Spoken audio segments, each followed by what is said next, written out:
Segunda Carta de Paulo aos Coríntios, capítulo 1.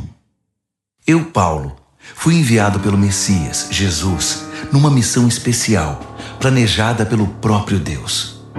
Escrevo à comunidade de Deus em Corinto e aos cristãos de toda a província da Acaia. Que todos os dons e benefícios que vêm de Deus, nosso Pai, e do Senhor Jesus Cristo sejam de vocês. Timóteo, que alguns de vocês conhecem e confiam, está comigo nesta saudação. Todo louvor ao Deus e Pai de nosso Senhor Jesus, o Messias, Pai de toda misericórdia, Deus de toda cura e restauração. Ele está ao nosso lado quando passamos momentos difíceis e antes que percebamos, Ele nos leva para o lado de alguém que também está sofrendo, para que possamos ajudar aquela pessoa, assim como Ele nos ajudou. Muitas das situações difíceis que enfrentamos são consequências de seguirmos o Messias, mas os bons tempos de seu conforto restaurador compensam em muito o sofrimento. O sofrimento por Jesus traz cura e salvação para vocês. Se somos bem tratados, recebendo ajuda ou uma palavra de encorajamento, isso também coopera para o benefício de vocês, incentivando-os a prosseguir. Os momentos difíceis de vocês são os nossos momentos difíceis. Quando percebemos que estão dispostos a suportar os momentos difíceis e também a desfrutar momentos agradáveis, sabemos que vocês vão conseguir. Amigos, não queremos que vocês continuem sem saber como foi difícil passar pelo que nos aconteceu na província da Ásia. Foi tão difícil que chegamos a pensar que era o fim. Sentíamos como se nos tivessem mandado para o corredor da morte, que para nós tudo estava acabado. Mas quando tudo passou, foi a melhor coisa que nos poderia ter acontecido. Em vez de confiar em nossa força ou em nossa capacidade de nos salvar, fomos forçados a confiar totalmente em Deus. Uma ideia nada má, considerando que Ele é o Deus que ressuscita os mortos. E Ele o fez, resgatando-nos da destruição certa. E Ele fará tudo de novo, nos resgatará quantas vezes forem necessárias. Vocês e suas orações são parte da operação de resgate. Também não quero que vocês fiquem na ignorância sobre a questão. Agora mesmo, posso ver os rostos da comunidade erguidos em louvor pelo livramento que Deus nos deu. Um resgate em que a oração tem um papel fundamental. Agora que o pior já passou, temos a alegria de informar que saímos de tudo isso com a consciência e a fé intactas e podemos encarar o mundo. Mais importante, estar de cabeça erguida diante de vocês. Mas isso não foi resultado de manobras da nossa parte. Foi Deus que nos manteve voltados para Ele o tempo todo. Não tentem ler nas entrelinhas, nem procurem alguma mensagem subliminar na carta. Estamos falando a verdade, de modo claro e sem rodeios, na esperança de que vocês vejam o quadro todo tão bem como já viram alguns detalhes.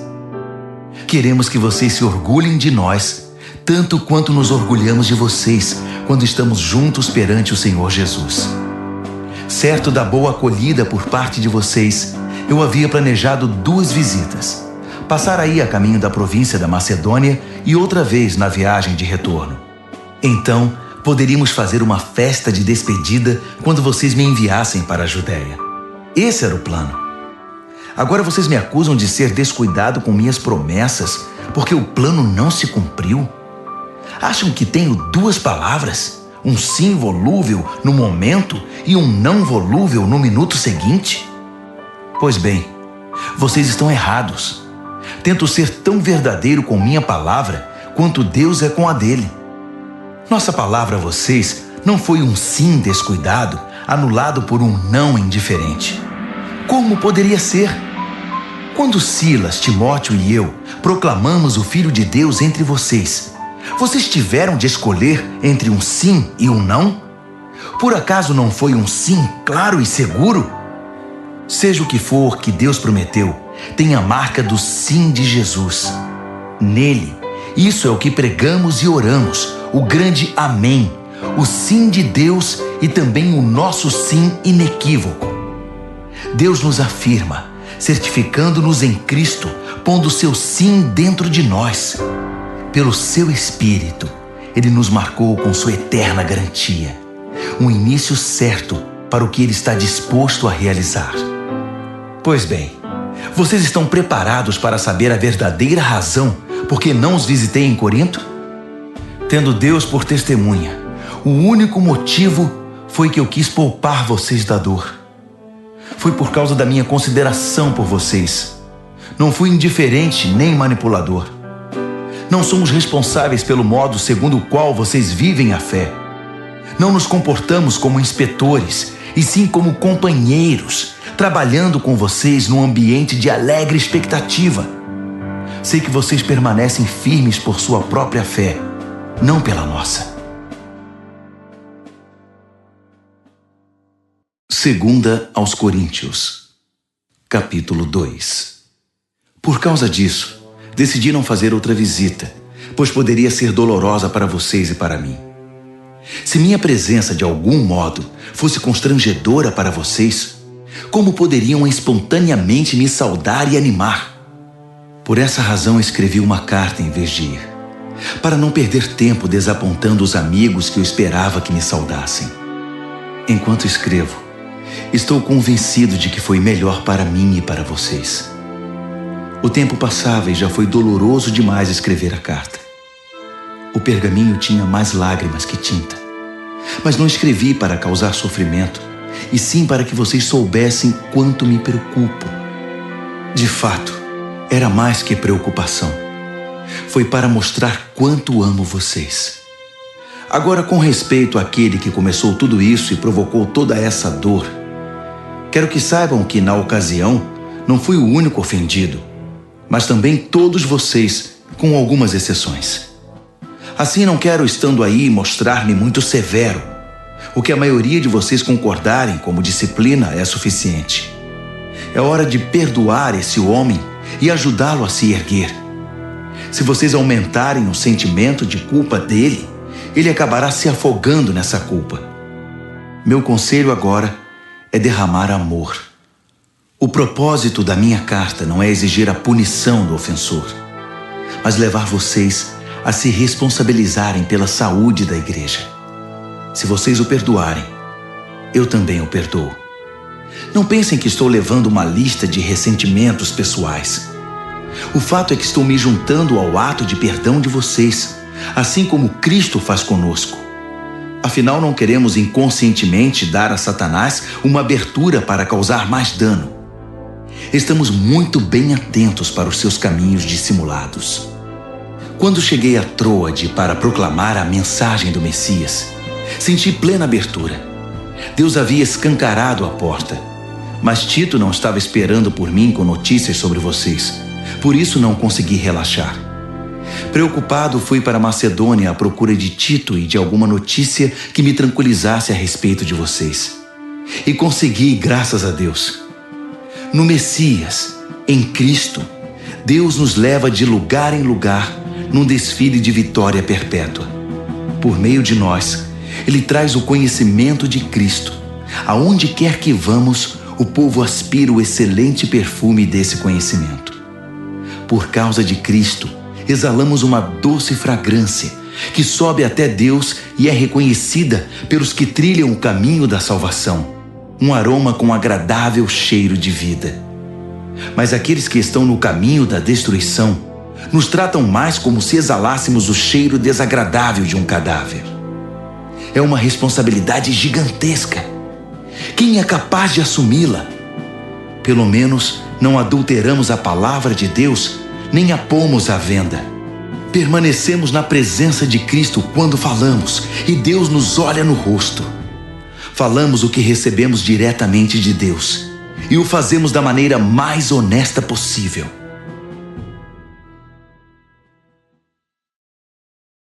2 aos Coríntios, capítulo 3. Não parece que estamos elogiando a nós mesmos, insistindo em nossas credenciais, afirmando nossa autoridade? De jeito nenhum. Tampouco precisamos de cartas de recomendação, seja para vocês, seja de vocês. Vocês mesmos são toda a recomendação de que precisamos. A vida de vocês é uma carta que qualquer um pode ler simplesmente olhando para vocês. O próprio Cristo a escreveu, não com tinta, mas com o Espírito do Deus vivo. Essa carta não é inscrita na pedra, mas entalhada em vidas humanas, e nós a publicamos. Não poderíamos estar mais seguros de que vocês são nossa carta de recomendação, escrita pelo próprio Cristo para Deus. Não pensaríamos em escrever tal carta. Só Deus pode escrever uma carta assim. Sua carta nos autoriza a levar adiante este novo plano de ação. O plano não foi escrito com tinta sobre papel, com muitas páginas de notas de rodapé, matando o seu espírito. Foi escrito em sintonia, o espírito com o nosso espírito, a vida de Deus com a nossa vida. O governo da morte, com sua constituição escrita em tábuas de pedra, teve uma cerimônia de inauguração deslumbrante. O rosto de Moisés, enquanto entregava as tábuas de pedra, era tão brilhante quanto o dia, ainda que se desvanecesse muito rapidamente. E o povo de Israel não podia olhar direto para ele, assim como não se pode encarar o sol. Quão mais deslumbrante, então, será o governo do Espírito vivo? Se o governo da condenação foi impressionante, que dizer do governo da afirmação? O antigo governo, que tanto brilhava, pareceria escuridão diante do novo. Se o acordo temporário já nos impressionou, quanto mais o deslumbrante governo que durará toda a eternidade. Com esse tipo de esperança que nos anima, nada nos segura. Ao contrário de Moisés, não temos nada a esconder. Conosco, tudo acontece às claras. Ele usava um véu para que os israelitas não percebessem o brilho que aos poucos ia morrendo. E eles não perceberam. Não foram capazes de perceber na época e não percebem agora que não há nada naquele véu. Ainda hoje, quando as proclamações do governo antigo são lidas, eles nada veem. Somente Cristo pode tirar o véu, a fim de que eles possam ver por si mesmos que não há nada lá. No entanto, quando eles se voltam para Deus como Moisés fez, Deus remove o véu e lá estão eles, face a face com o Senhor. Descobrem de repente que Deus é uma presença pessoal, viva, não uma peça de pedra esculpida. E quando Deus está presente, um espírito vivo, aquela constituição antiga e repressora, se torna ultrapassada. Estamos livres dela, todos nós. Nada mais fica entre nós e Deus. Nossa face brilha com o brilho de sua face. Somos transfigurados como o Messias, e nossa vida se torna cada vez mais deslumbrante e bela, à medida que Deus entra em nossa vida e nos tornamos como Ele.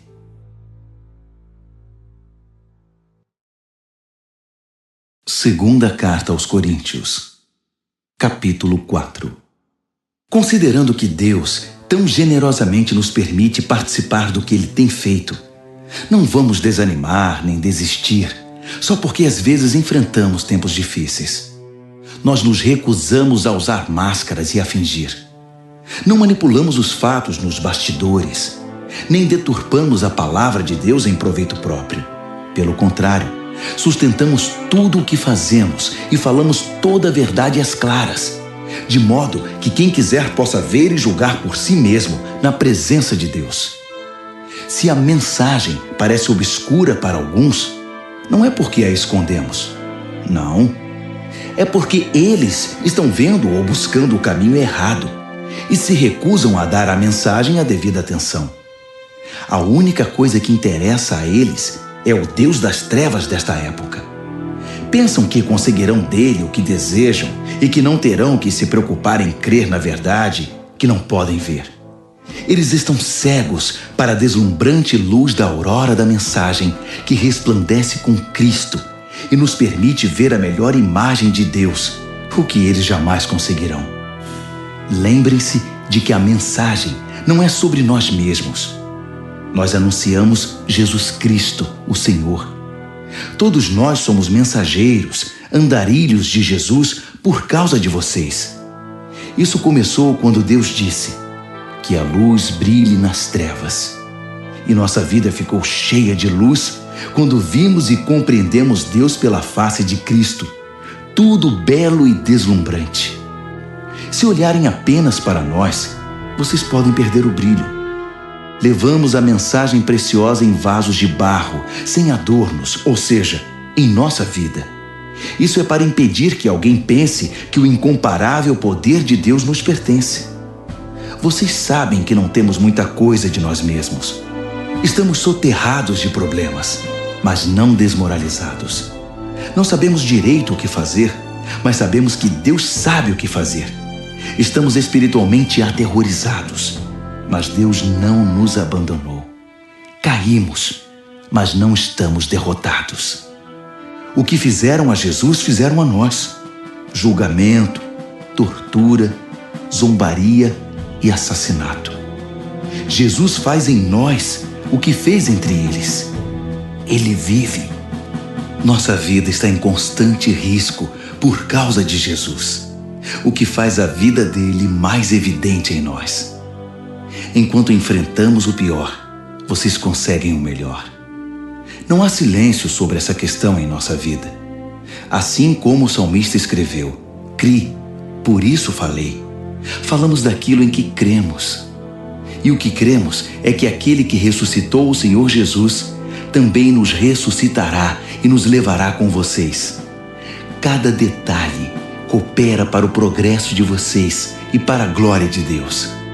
Mais e mais graça, mais e mais pessoas, mais e mais louvor. Portanto, não estamos desistindo. Como poderíamos? Ainda que por fora pareça que tudo está se acabando, por dentro, onde Deus está criando uma nova vida, não há um só dia em que sua graça reveladora não se manifeste. Os tempos difíceis nada são comparados com os bons tempos que estão por vir. A celebração sem fim preparada para nós. Há muito mais do que podemos ver. As coisas que agora vemos estão aqui hoje, mas desaparecerão amanhã. Mas as coisas que não vemos agora irão durar para sempre. Segunda Carta aos Coríntios, capítulo 5. Por exemplo, sabemos que quando o nosso corpo se desfizer, como uma tenda desmontada, será substituído por um corpo de ressurreição no céu, feito por Deus, não por mãos humanas. E nunca mais teremos de montar nossas tendas outra vez. O desejo de mudar às vezes é tanto que choramos de frustração. Em comparação com o que está por vir, a vida aqui se parece com a estada numa cabana caindo aos pedaços. Já estamos cansados disso. O que temos é apenas um vislumbre da verdadeira realidade. Nosso verdadeiro lar, nosso corpo ressuscitado. O Espírito de Deus nos dá uma pitada desse sublime, dando-nos um gostinho do que está por vir. Ele põe um pouco do céu em nosso coração, para que nunca desejemos menos que o céu. É por isso que vivemos alegres. Vocês não ficarão vendo as coisas de cabeça baixa. As circunstâncias desfavoráveis não irão nos abater. Ao contrário, elas apenas nos fazem lembrar do glorioso futuro que nos aguarda mais adiante. É por isso que confiamos naquele que nos mantém caminhando, mesmo que não o vejamos. Acham que uns buracos na estrada ou algumas pedras no caminho irão nos parar? Quando chegar a hora, estaremos prontos para trocar o exílio pelo nosso verdadeiro lar. Mas nem o exílio nem o nosso verdadeiro lar são o que mais importam. Servir a Deus com alegria é o principal e o que desejamos fazer, a despeito das circunstâncias. Cedo ou tarde, todos teremos de ficar frente a frente com Deus, independentemente das nossas condições. Compareceremos à presença de Cristo e receberemos o que plantamos por meio da nossa conduta, boa ou má.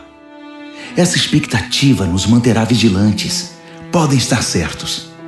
Não é pouca coisa saber que todos um dia terão de enfrentar um julgamento.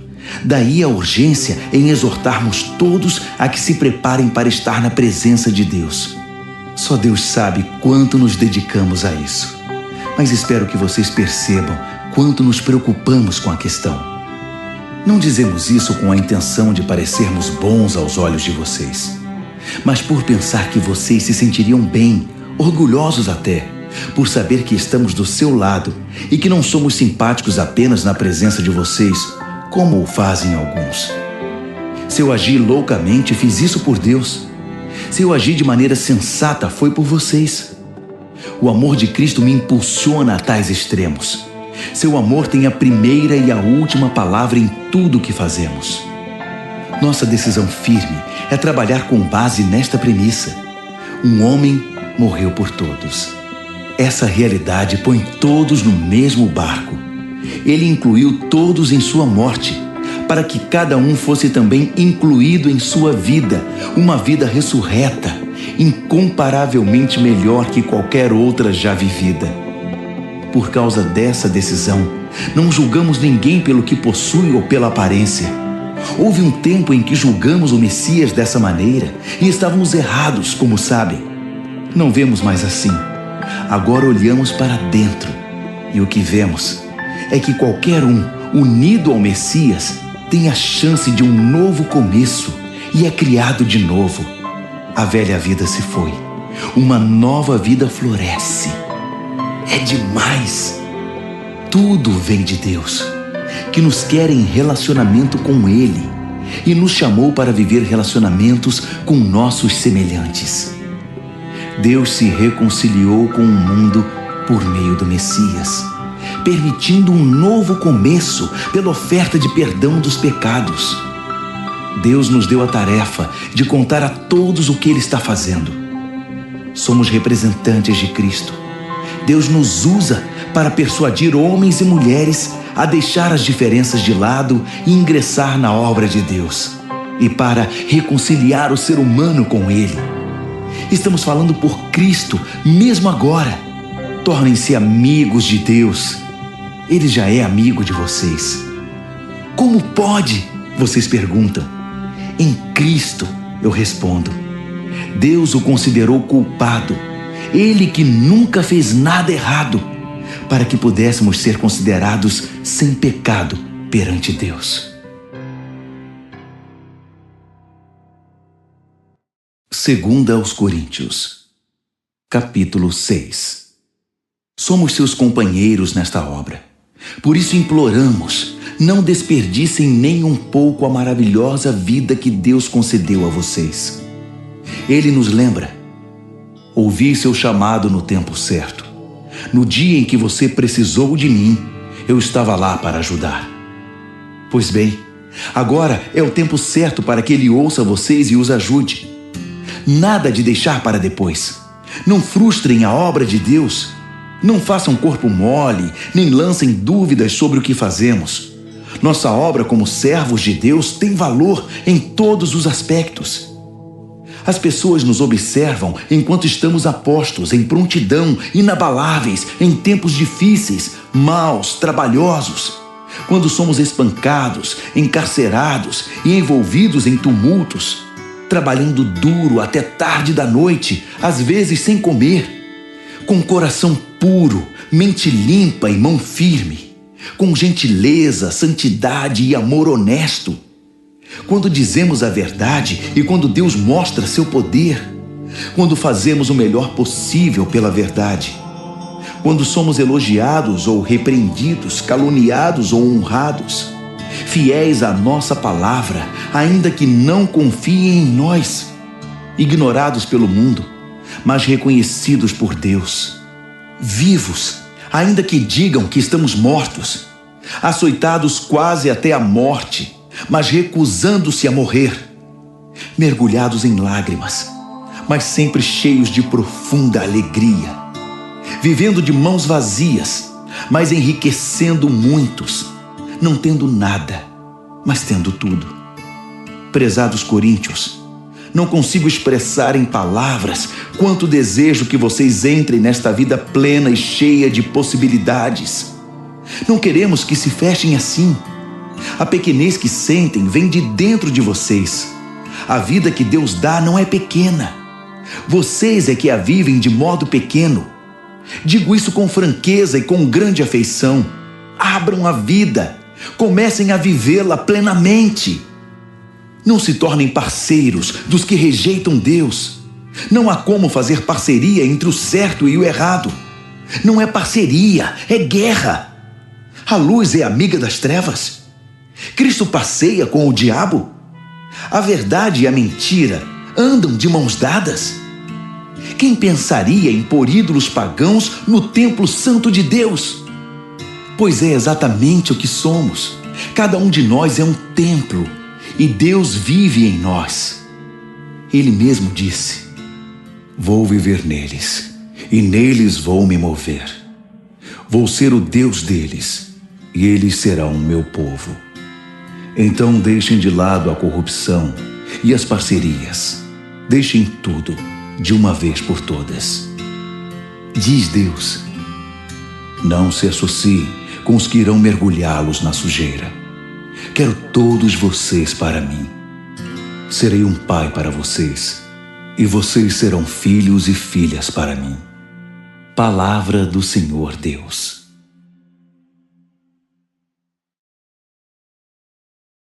Segunda aos Coríntios, capítulo 7. Diante de promessas tão animadoras, queridos amigos, vamos nos livrar de tudo que nos distrai ou contamine, seja por dentro, seja por fora. Que nossa vida esteja em forma e que sejamos templos santos para o culto a Deus. Confiem em nós. Nunca ferimos ninguém, nunca exploramos nem tiramos vantagem de quem quer que seja. Não pensem que procuro culpa em vocês. Já disse que estou com vocês em qualquer circunstância. Na verdade, tenho a maior confiança em vocês. Se soubessem como estou orgulhoso de vocês. A alegria me domina, mesmo com todos os problemas. Quando chegamos à província da Macedônia, não tivemos sossego. Os conflitos na igreja e os temores no coração nos deixaram ansiosos. Não conseguíamos relaxar, porque não sabíamos o desfecho da situação. Então Deus, que levanta os abatidos, nos deu um novo ânimo com a chegada de Tito. Ficamos felizes apenas por vê-lo, mas o alívio veio com o que ele nos disse sobre vocês, sobre quanto se preocuparam e lamentaram por minha causa. Minha preocupação transformou-se em tranquilidade. Sei que causei grande preocupação a vocês com minha carta. Ainda que tenha me sentido muito mal na época, sinto-me bem agora, quando penso em como tudo acabou. A carta aborreceu vocês, mas por pouco tempo. Agora estou contente, não por terem se aborrecido, mas porque foram desafiados a mudar. Vocês permitiram que a tristeza os levasse a Deus, não que os desviasse dele, e saíram ganhando, não perdendo. A tristeza que nos aproxima de Deus age assim. Ela abala nossas estruturas e nos leva de volta ao caminho da salvação. Jamais lamentamos ter experimentado esse tipo de dor. Mas quem permite que a tristeza o desvie de Deus, vive cheio de remorsos que podem levá-lo a um estado terminal. Agora digam-me, não são maravilhosos os caminhos que a tristeza toma para nos aproximar de Deus? Vocês estão mais vivos, mais cuidadosos, mais sensíveis, mais reverentes, mais humanos, mais apaixonados, mais responsáveis. Por qualquer ângulo, o resultado foi maior pureza de coração. Era isso que eu estava esperando quando escrevi a carta. Minha maior preocupação não era com aquele que agiu errado, mas com vocês. Eu queria que vocês compreendessem e agissem de acordo com os profundos laços que nos unem diante de Deus. Foi o que aconteceu e nos sentimos muito bem com isso. Então, quando vimos como Tito se sentiu, seu entusiasmo com a resposta de vocês, nossa alegria dobrou. Foi maravilhoso vê-lo tão animado e reconfortado por causa do que vocês fizeram. Se eu contasse a ele como penso que vocês são bondosos, vocês não teriam afastado aquele que fez o mal. Mas enquanto tudo se resolvia, procurei me conter. Tito viu por si mesmo que tudo que eu dissera a respeito de vocês era verdade. Ele não parava de falar sobre isso, repetindo o relato da sua pronta obediência e da elogiável hospitalidade de vocês.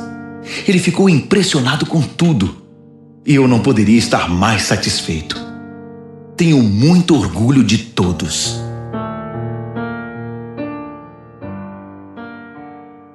Segunda aos Coríntios, capítulo 8.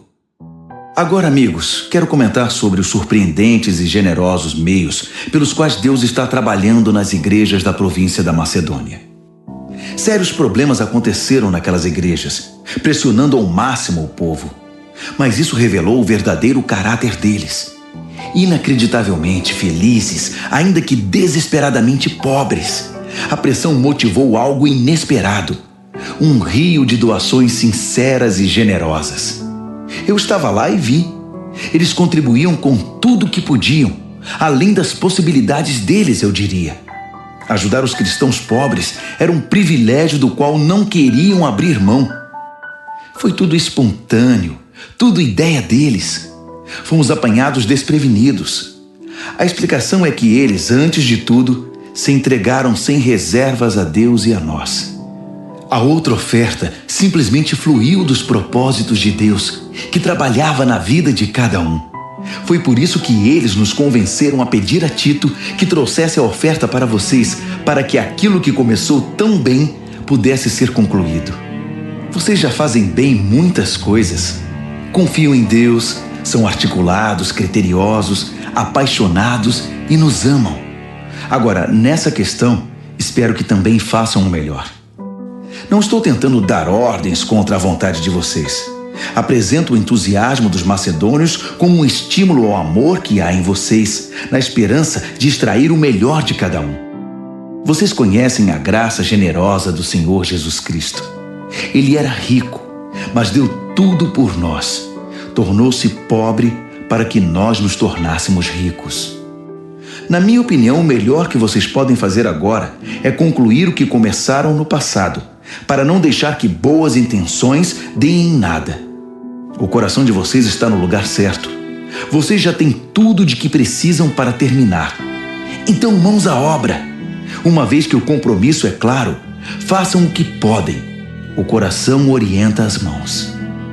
Não estou querendo que se cansem enquanto os outros descansam. Nada disso. Vocês estão ombro a ombro com eles o tempo todo. O excesso de vocês supre a falta deles. E o excesso deles supre a falta de vocês. No fim, tudo ficará bem. Como está escrito: nada sobrou para quem tinha muito. Nada faltou para quem tinha necessidade. Dou graças a Deus por transmitir a Tito o mesmo cuidado que tenho por vocês. Ele teve muita consideração sobre como nos sentimos, mas a iniciativa de ajudar vocês foi toda dele. Estamos enviando um companheiro com ele, alguém muito popular nas igrejas, um bom pregador da mensagem. Mas nele há muito mais que popularidade. Ele merece confiança total. As igrejas o escolheram para que nos acompanhasse em nossas viagens e nos ajudasse na tarefa de compartilhar os dons de Deus, ao mesmo tempo honrando o Senhor e tendo o cuidado de evitar escândalos. Não queremos que ninguém pense que pegamos um centavo desse dinheiro para vocês.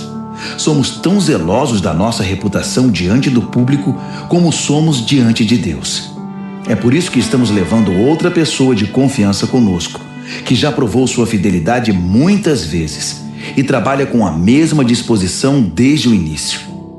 Ele ouviu falar de vocês e gostou do que ouviu, tanto que mal pode esperar para chegar aí. Não preciso dizer mais nada a respeito de Tito. Temos sido por muito tempo companheiros na tarefa de servir vocês. Os irmãos que viajam com ele são representantes das igrejas, um crédito real para Cristo. Mostrem a eles do que vocês são feitos, demonstrando o amor de que têm ouvido falar nas igrejas. Permitam que eles vejam por si mesmos. Segunda aos Coríntios, capítulo 9. Se eu escrevesse algo mais a respeito dessa oferta para os cristãos pobres, começaria a me repetir. Sei que vocês estão a postos e prontos para o que der e vier. Tenho dado boas referências de vocês por toda a província da Macedônia, dizendo a eles: a província da Acaia está pronta para essa tarefa desde o ano passado. E o entusiasmo de vocês contagiou muita gente. Agora estou enviando esses irmãos para me certificar de que vocês estão preparados, como eu disse que estariam, para mostrar que não é à toa que tenho orgulho de vocês. Se eu e os macedônios descobrirmos que vocês não estão preparados, será vergonhoso para todos, para mim e para vocês. Nosso testemunho teria sido puro ufanismo. Por isso, para ter certeza de que não haverá nenhum erro, recrutei esses irmãos para que antes da minha chegada preparassem vocês e a oferta prometida. Tirem todo o tempo de que precisarem para que tudo seja feito de modo apropriado. Não quero nada forçado nem correrias de última hora. Lembrem-se de que o lavrador mesquinho só consegue colheita pobre. O lavrador generoso é quem obtém colheitas fartas. Quero que cada um de vocês tenha tempo suficiente para pensar nisso e decidir o que vai ofertar. Essa medida evitará que se lamentem depois por ofertas dadas sob coerção. Deus ama o doador que se alegra com a doação. Deus pode derramar bênçãos das maneiras mais surpreendentes. Portanto, estejam preparados para qualquer situação, mais que simplesmente preparados para fazer o que precisa ser feito. Como disse um salmista, ele lança avisos aos ventos, dando aos necessitados com liberalidade. Seus meios justos e bondosos nunca se esgotam, nunca se desgastam. O Deus generoso que dá a semente ao lavrador, a qual se transforma em pão e chega à mesa de vocês, é mais que exagerado em abençoá-los. O que Ele dá, vocês podem passar adiante. Isso cresce em vidas amadurecidas, fortes em Deus, ricas em todos os sentidos. Assim, vocês podem ser generosos em todos os sentidos e louvar a Deus conosco. Levar adiante essa obra de ação social envolve bem mais que saciar as necessidades básicas dos cristãos pobres. É um gesto que produz numerosas ações de graças a Deus. É um estímulo para que vocês vivam o melhor que puderem, demonstrando gratidão a Deus pela obediência ao significado pleno da mensagem. Vocês mostram gratidão com ofertas generosas aos irmãos em necessidade e assim se mostram gratos diante do mundo. Enquanto isso, por terem sido contemplados com a riqueza de Deus, a reação deles será orar por vocês, intercedendo de maneira apaixonada por qualquer necessidade que vocês tenham. Agradeçam a Deus pela oportunidade. Nenhuma língua é capaz de expressar os reais benefícios desse dom.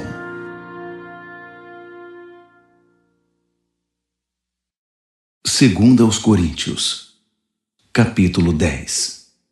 E agora um assunto pessoal, mais urgente. Escrevo na disposição gentil, porém firme de Cristo. Ouvi comentários a meu respeito de que sou subserviente e fraco quando estou com vocês, mas rude e exigente quando escrevo.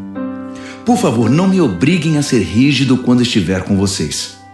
Não pensem que vou hesitar um só minuto em me opor aos que me consideram um oportunista sem princípios. Eu os farei calar a boca. O mundo é sem princípios. É uma selva lá fora. Ninguém joga limpo. Mas o cristão não vive nem age desse modo. Nunca nos comportamos assim e jamais o faremos. As ferramentas que usamos não são para propaganda ou manipulação, mas para demolir esta cultura dominante e corrupta. Usamos as ferramentas poderosas de Deus para esmagar filosofias pervertidas, derrubar barreiras levantadas contra a verdade de Deus, encaixar todo pensamento livre, toda emoção e todo impulso à estrutura de vida moldada por Cristo. Nossas ferramentas estão preparadas para limpar o terreno e edificar vidas pela obediência rumo à maturidade. Vocês não conseguem ir além do óbvio. Enxergam apenas as árvores, não a floresta. Se procuram um exemplo claro de alguém que está do lado de Cristo, por que me descartar tão rápido? Acreditem, Estou absolutamente seguro da minha posição em Cristo. Vocês podem pensar que exagero na autoridade que Ele me deu, mas não estou recuando. Meu compromisso é com o propósito de edificar, não de destruir vocês. E por que essa conversa sobre eu estar amedrontando vocês com minhas cartas? As cartas dele são poderosas, mas pessoalmente ele é fraco, só balbucia. Isso não tem o menor cabimento. O que escrevemos quando estamos longe é o mesmo que afirmamos quando estamos perto. Somos exatamente a mesma pessoa, em carta ou pessoalmente. Entendam, não queremos nos comparar àqueles que se julgam superiores a nós. Não ousamos tanto. Além disso, com toda essa comparação, medição e competição, eles acabam perdendo o rumo. Não vamos fazer reivindicações extravagantes porque estamos presos aos limites estabelecidos por Deus. Mas não pode haver dúvida de que esses limites incluem vocês. Não estamos invadindo o território de ninguém. Afinal, já estivemos aí com vocês. Fomos os primeiros a chegar com a mensagem de Cristo, lembram? Então, como pode alguém achar que ultrapassamos os limites ao escrever para vocês ou visitá-los? Não estamos lucrando à custa do trabalho honesto dos outros, nem interferindo nos ministérios deles, exigindo um lugar ao sol com eles. O que esperamos é que vocês, quando crescerem na fé, também tomem parte em nossa obra, que está em expansão. Assim, todos nós estaremos dentro dos limites que Deus estabelece quando proclamamos a mensagem em lugares além de Corinto. Mas não temos a intenção de trabalhar em cima do que outros têm feito, nem de levar o crédito disso. Se vocês querem exigir o crédito, que o crédito seja de Deus. O que vocês dizem a respeito de vocês mesmos não significa nada na obra de Deus. É o que Deus diz a respeito de vocês que faz diferença.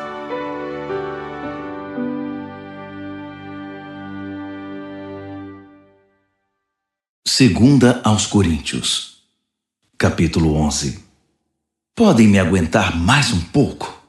Por favor, tenham paciência comigo. O que me deixa tão abatido é que me preocupo demais com vocês. É a paixão de Deus queimando dentro de mim.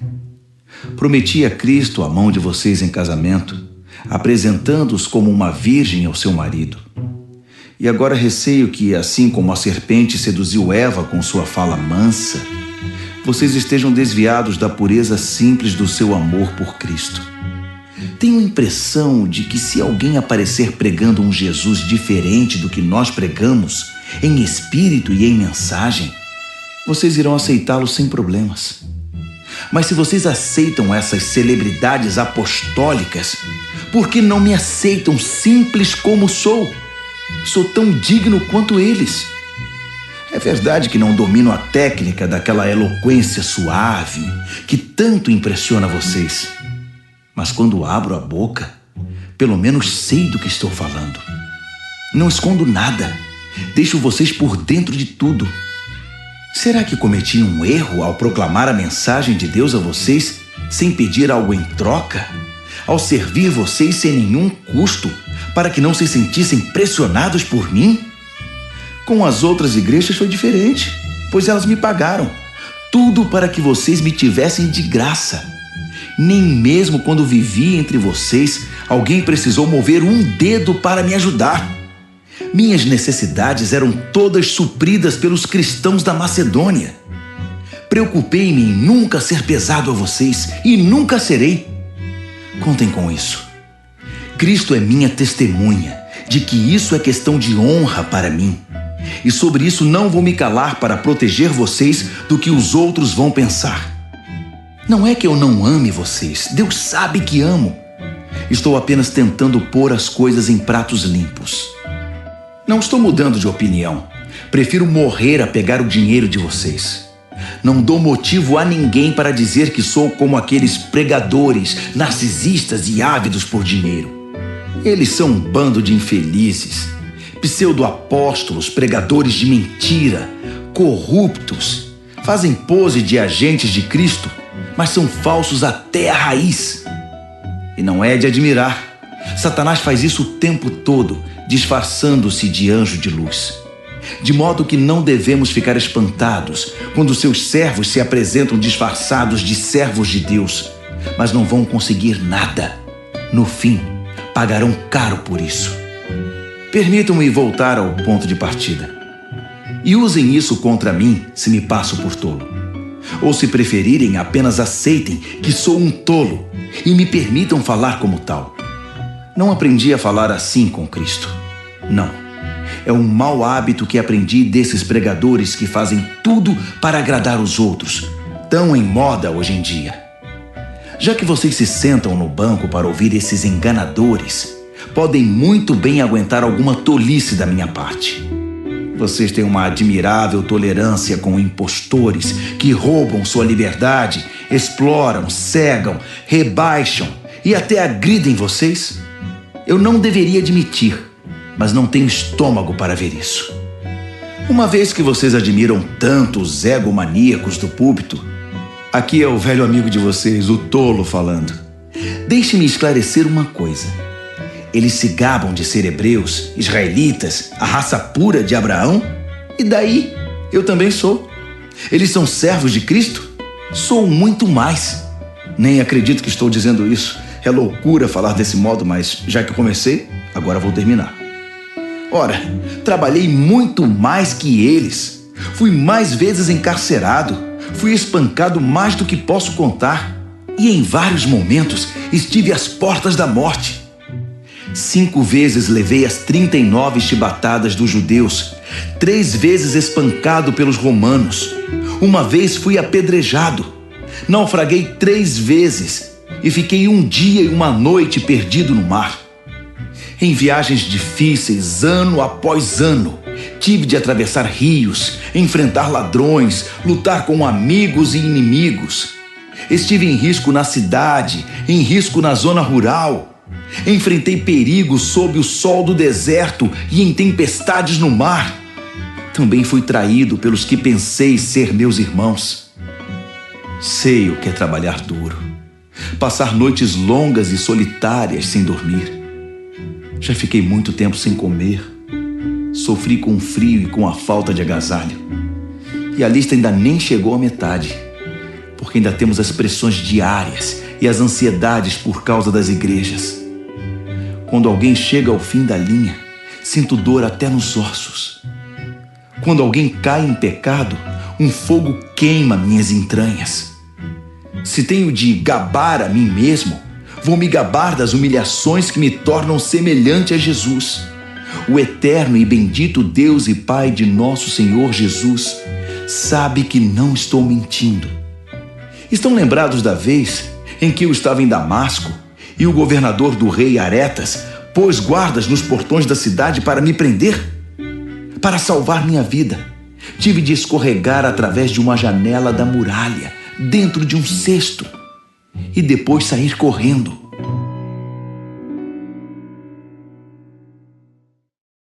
Segunda aos Coríntios, capítulo 12. Vocês me obrigam a falar deste modo. Faço isso contra minha vontade. Mas agora que estamos no assunto, posso tratar da questão das visões e revelações que Deus me deu. Por exemplo, conheço um homem que há 14 anos foi tomado por Cristo e levado em êxtase espiritual aos céus. Nem sei se isso aconteceu no corpo ou fora do corpo. Só Deus sabe.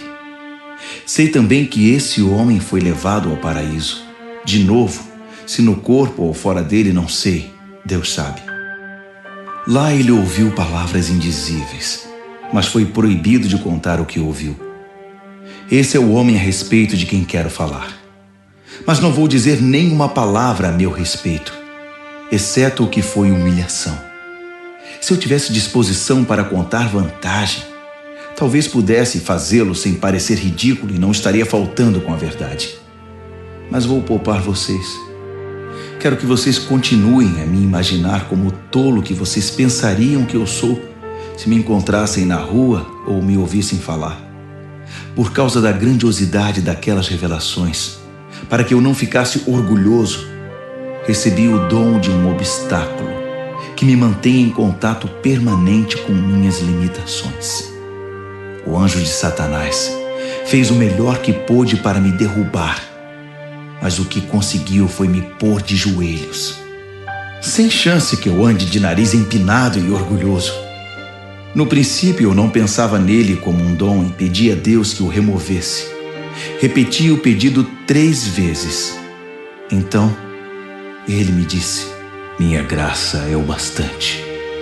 É tudo de que você precisa. Minha força brota da sua fraqueza. Assim que eu vi isso, achei melhor me resignar. Desisti de ficar pensando na limitação e comecei a apreciar o dom. Foi uma oportunidade para que a força de Cristo trabalhasse na minha fraqueza. Agora enfrento com alegria essas limitações, com tudo que me torna pequeno. Abusos, acidentes, oposição, problemas. Simplesmente permito que Cristo assuma o controle. E quanto mais fraco me apresento, mais forte me torno. Muito bem, vocês conseguiram. Continuo até aqui agindo como tolo, mas a culpa não é toda minha. Vocês me fizeram agir assim. Vocês é que deveriam ter falado bem de mim e me recomendado, em vez de eu ter de fazê-lo, pois sabem por experiência própria que, embora eu não seja ninguém, seja um nada, não posso ser relegado à 2ª classe, comparado com aquelas celebridades apostólicas que vocês bem conhecem. Todos os sinais que marcam o apostolado verdadeiro eram evidentes quando eu estava com vocês em tempos bons e maus. Sinais de milagres, sinais de maravilhas, sinais de poder. Vocês receberam menos de mim ou de Deus que as outras igrejas? A única coisa que vocês receberam menos de mim foi responsabilidade com o meu sustento. Pois bem, sinto muito. Perdoe-me por despojar vocês. Tudo está preparado agora para minha 3ª visita a vocês. Mas não se preocupem com isso. Vocês não precisam se sacrificar. Não serei um peso para vocês desta vez, mais do que fui em outras visitas. Não tenho interesse no que vocês têm, só em vocês. Os filhos não têm de se preocupar com os pais. Os pais é que se preocupam com os filhos. Eu ficaria feliz em esvaziar os bolsos, ou até mesmo em hipotecar minha vida para o bem de vocês. Assim, porque quanto mais amo vocês, menos sou amado. E porque continuo a dar importância a essas fofocas sobre eu ter usado meu autossustento como forma de culpar vocês? Onde está a prova disso? Alguma vez os enganei ou usei alguém para iludir vocês? Pedi a Tito que os visitasse e levasse alguns irmãos consigo. Por acaso eles agiram de má fé com vocês? E acima de tudo, não temos sido sempre sinceros e honestos? Não pensem que estou aqui me defendendo perante vocês. Vocês não são júri. Deus revelado em Cristo é o júri, e apresentamos perante Ele nosso caso. E tudo que temos suportado é com a intenção de não ficar no caminho de vocês, nem atrapalhar seu crescimento. Tenho receio, admito, de que quando for me desaponte com vocês e também os desaponte. A frustração mútua deixará tudo em cacos. Brigas, invejas, ânimos exaltados, partidarismo, palavras ofensivas, denúncias, gente nervosa e confusão generalizada. Não espero ser humilhado de novo por Deus quando estiver com vocês, para que não tenha de derramar lágrimas por uma multidão que insiste nos velhos caminhos, pecando cada vez mais e se recusando a abandonar o lamaçal da maldade, do descontrole sexual e da indecência em que está mergulhada.